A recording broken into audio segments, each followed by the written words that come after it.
আসসালামু আলাইকুম। সকাল বিকেল ইউটিউব চ্যানেল, একটি লাইক করেন, একটি কমেন্ট করেন। নিত্যদিনের খবর পেতে আমাদের পাশেই থাকুন। দল তো উজ্জীবিত বহুদিন ধরে, ওনার নেতৃত্বে উজ্জীবিত। উনি বিদেশে থাকাকালীন উনি দলকে উজ্জীবিত করেছেন এবং দীর্ঘ সংগ্রামের মাধ্যমে বিএনপি নেতাকর্মী, আমি আগেও বলেছি, জ্বলিয়ে পুরো সব খাঁটি সোনায় পরিণত হয়েছে বিএনপি নেতাকর্মীরা, এবং এটা তো ওনার নেতৃত্বেই হয়েছে। এবং শেখ হাসিনার পতন, স্বৈরাচারের পতন ওনার নেতৃত্বে আমরা করতে সক্ষম হয়েছি। এখন ওনার ফিজিক্যাল প্রেজেন্স, এটা তো অনেক বড় পাওয়া সকলের জন্য, এবং আমাদের জন্য, বিশেষ করে আমাদের নেতা হিসেবে উনি এখানে এসেছেন। কোটি মানুষ ওনাকে স্বাগত জানিয়েছেন, এবং প্রথমবারের মতো আজকে আমাদের ওনার চেয়ারপারসনের অফিসে উনি আসছেন এখানে। এটা তো অনেক বেশি আমাদের জন্য বড় পাওয়া এবং আনন্দের বিষয়। এবং আমাদের ফিলিং, অনুভূতিতে আপনারা বুঝতেই পারছেন। ওনাকে পেয়ে, চেয়ারম্যান, আমাদের অ্যাক্টিং চেয়ারম্যান সাহেবকে আমাদের অফিসে পেয়ে, এটা তো একটা ভিন্ন অনুভূতি।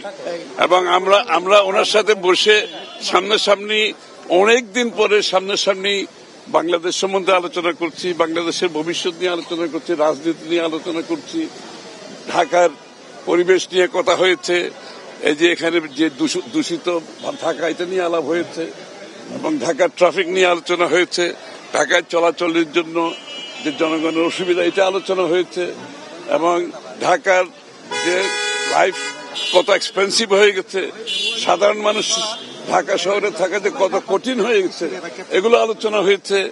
এবং এগুলো নিয়ে আমরা আগামী দিনে কি করতে পারি, কি করা যায়, এটাও কিছু কিছু আলাপ হয়েছে। না, স্বাভাবিক না, উনি তো অফিস করবেন, এবং এখন তো বেশিরভাগ সময় ওনাকে কাটাতে হবে বাংলাদেশের প্রত্যন্ত অঞ্চলে, বিভিন্ন জায়গায় ওনাকে যেতে হবে। তো নির্বাচনী কার্যক্রম শুরু হয়ে যাচ্ছে, তো সুতরাং উনি অফিস দিয়ে হয়তো বেশি সময় বাইরে দিতে হবে, জনগণের কাছে যেতে হবে। যে জনগণকে উনি বাইরে থেকে এতদিন অ্যাড্রেস করেছেন, যে জনগণের সাথে সম্পৃক্ত ছিলেন, সেটা উনি এখন ফিজিক্যালি সেই জনগণের কাছে যাচ্ছেন। ঢাকার বাইরে আসার পরে তো সে অনুভূতি বাংলাদেশের জনগণ সেটা প্রমাণ করেছেন, যে ওনার অনুপস্থিতি, যে ওনারা কত গভীরভাবে উপলব্ধি করেছে, এবং আসার পরে মানুষের মনে যে আনন্দ, যে প্রত্যাশা, যে আকাঙ্ক্ষা দেখেছে, সেটা পূরণ করতে গেলে আগামী দিনে ওরা তো বাংলাদেশের মানুষের কাছে যেতে হবে, কথা বলতে হবে, শুনতে হবে, এবং উনি বলার চেয়ে শুনে নেই বেশি, এটাই হচ্ছে বৈশিষ্ট্য ওনার। তো সুতরাং আমি তো মনে করি সারা জাতি উজ্জীবিত আজকে ওনার অপেক্ষায় আছেন।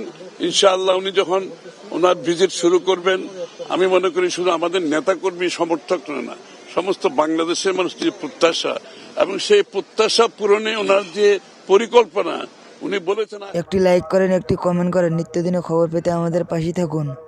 সকাল বিকেল ইউটিউব চ্যানেল।